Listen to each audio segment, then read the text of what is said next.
Hello everyone, I am Ashokkumar, part of PGPBM 2019-21 batch here at IIM Trichy. I'm going to talk about the economic issues with the Indian election system. One of the biggest democratic exercises worldwide is when India goes for polls. Being the second most populous country, the size of its electorate is about 900 million. With these 900 million people choosing to cast their vote in one of the million polling stations across the country that's managed by about 10 million election officials, the election itself is contested by about 8,000 candidates representing 450 odd political parties represented from one of the 540 odd constituencies. I'm sure the magnitude of this exercise needs no more elaboration. Let's see how India fares in terms of voters' turnout when compared with some of the other nations. Voter turnout is one of the crucial indicators of how citizens participate in the governance of their country. A high voter turnout is normally considered to be a desirable one, and a poll with very low turnout may not be considered an accurate reflection of the will of its people. However, there are these political scientists and economists who specialize in public choices who differ with this belief. Still, a low turnout can lead to unequal representation among various parts of the population. Voter turnout varies considerably between the nations that's presented here.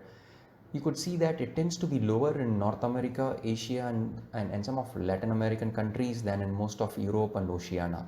Some of the factors that determine voters' turnout are the population size, its stability, perception of the political issues, the cost of voting, logistics, compulsory voting policies in place, alternate arrangements for those who can't vote in person, like the availability of postal votes, the electoral system, the registration requirements, the registration process, and the issues that come with it, the voting arrangements, and including the cultural issues that we have largely seen in most of the nations, so on and so forth. A direct comparison of these turnout numbers across nations are normally not advised. However, these are meant to give a much broader idea about where these nations stand with respect to their turnout numbers. It is also given in view for those who are interested to take up further research to explore the possible correlations between the respective turnout ratios and other socio-economic developments pertaining to that nation.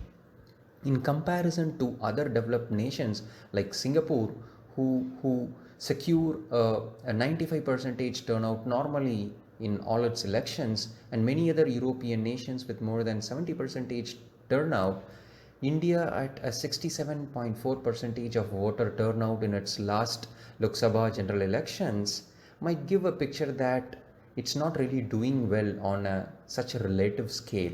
It might not be presenting a compelling number. However, considering India's massive electorate and all its dynamics in place, a 67.4 percentage turnout is not bad at all. In fact, let's look at some of the statistics from its past general elections that would reveal an encouraging trend. The voter turnout in 2019 general elections is by far the highest ever at 67.4 percentage. Also, the trend over a period of time from the very first general elections in 1951 till the recent 2019 Lok Sabha elections is presented here. It shows a promising picture where the number of people casting their votes is on a gradual rise with every election after the year 2000. Looking at the state-wise breakup of voter turnout, there are states with more than 80 percentage turnout and those with less than 60. There are bigger and more populous states like Bihar, Uttar Pradesh, Maharashtra, Telangana, those need to pick up. It could be expected that the next general elections would see over 70 percentage turnout pan-India. Now that we have seen the magnitude of Indian election system and specifically its Lok Sabha elections that happen once in 5 years, let's now see some of the economic issues involved in the election process and its impact. Specifically, what drives those 67.4 percentage of voters who made their decision. Unlike the Western democracies, economic issues have never been a serious agenda for the elections in India. economic reforms and challenges had not gathered the required focus from both media as well as the public during the campaign time. For example, in the US, among other things, policies and reforms aimed at economic management of the country always occupy a prominent place in the election agendas and the campaigns. Any mishandling or compromises to these would cost the ruling party dearly. However, in India, with few exceptions, economic issues had never gained serious election focus. If not for the reservation requests in government jobs and educational institutions, there had not been other socio-economic factors that had occupied the center stage of election campaigns. Then what else get the focus during campaign time and in deciding the votes?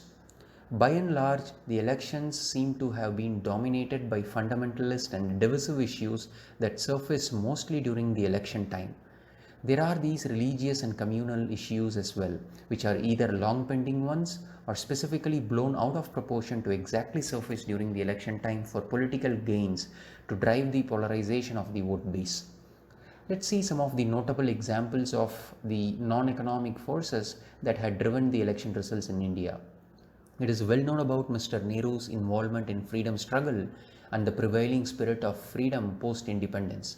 It greatly helped him in smoothly riding all the general elections that he faced. Then we have some unfortunate events like the assassination of leaders like Mrs. Indira Gandhi, which triggered a sympathy wave among the public and helped the party perform a complete sweep. There are these controversies that surround Bofors and Ayodhya movement and so on, which had decided the outcome of some of the elections. Then one more time, assassination of Mr. Rajiv Gandhi helped the party return to power through sympathy waves. We have also seen the history of how patriotic sentiments generated by the Kargil War played a major role in deciding the election outcome. Of course, economic issues have had a place in the manifestos of political parties during elections, but when it comes to campaigning and public debate, such issues have not really gained the center stage and were generally pushed to the background. Caste-based vote bank politics, rather than economic issues and social policy, have largely determined India's electoral choices.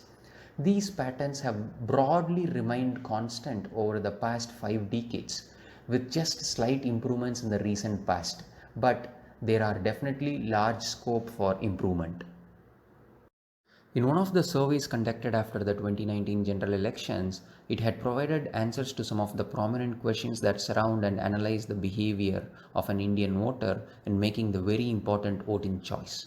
This study, based on a survey of more than 7 lakh respondents across all the parliamentary constituency, gives a detailed breakdown of their voting preference. You would see an astounding 45% of voters who had decided whom to vote just days before the polling, either on the day of voting or few days before, or based on the outcome of a community meeting that they have attended. Then there are those who always vote for the same party no matter what the election agendas and manifestos are. You would also see a chart now which talks about the most important factors that the voters have in mind when casting their vote. This is a state-wise breakup. You would see about 37% of those who have said that it's the PM candidate which determines whom they are going to vote for, and 25% said it's the local candidate that made the decision, and there are those 22% who said, as before, it's always the party which they go for and not any other criteria. Though an increase in voter turnout is a positive trend, the rationale for deciding whom to vote should not be based on the factors that we just saw. Instead, people should look for and analyze the socio-economic programs, social causes, and public policy reforms that are part of the election manifestos.